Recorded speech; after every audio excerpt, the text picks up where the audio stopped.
Okay, Dave Shapiro back at you from Sacramento, doing a series of videos on how to think and apply composing and arranging devices to your playing, both songwriting, arrangement writing, and improvisation, which is just quick composition.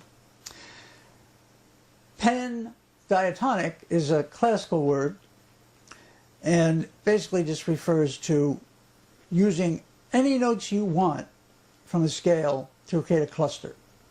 The traditional way to get the chords out of the scale is to initially build them in intervals of thirds. Say we're in a C major scale, that would be C, E, G, B, and so on. D, F, A, C, if I can stretch. E,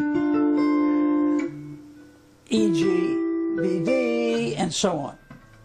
You can then redistribute them in various ways. But what about if you just don't think about it that way and you just come up with some cool stuff just because you like the sound of it in various intervals? So here's one that uses chordal voicings, the staple of piano players like McCoy Tyner and just about everybody since Bill Evans and McCoy Tyner. And arrangers used it before that too. So instead of using thirds, you do a combination of perfect fourths, which gives the voicing its sound, and thirds when necessary. So say we're thinking of a minor modal type situation using a natural minor scale, which is a C major scale. So here's what I'm talking about.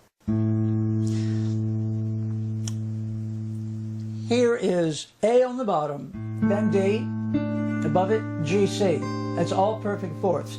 So we're going to move up along each string using only natural notes, and of course we could use any bass note in the C major scale for these voicings, but let's just use A for now. Next one. Remember now, only all natural notes.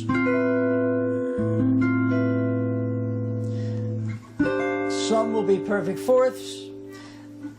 Some will have augmented fourths.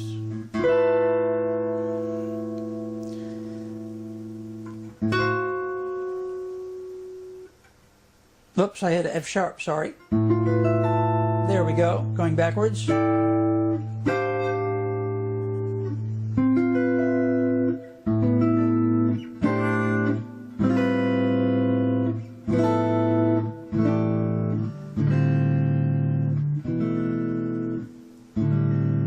I believe I missed one.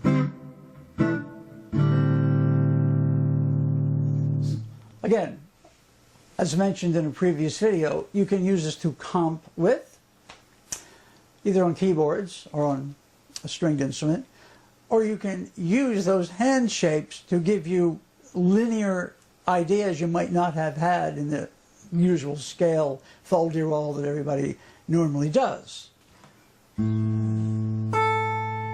So say we're doing a little swing rhythm.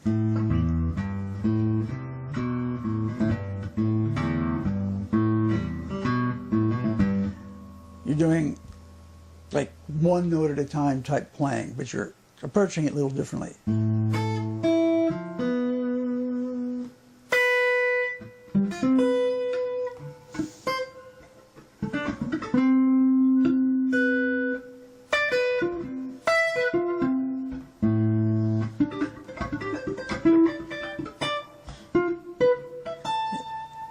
Now you don't have to let them ring together, you can just play them one at a time, but based on the pandiatonic voicings. So that's pandiatonic.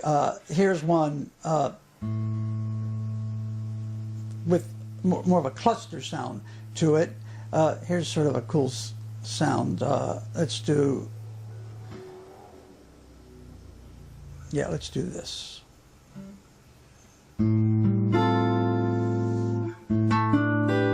So now I've got two perfect fourths and a third.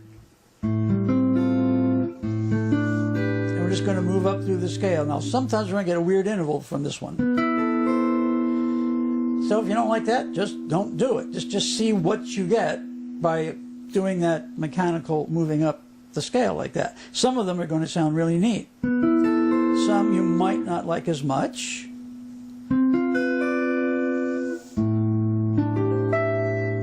nice. This might be a little dissonant.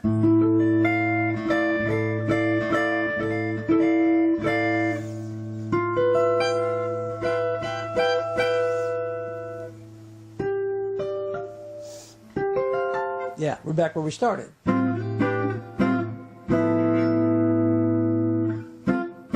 So that's pandiatonic.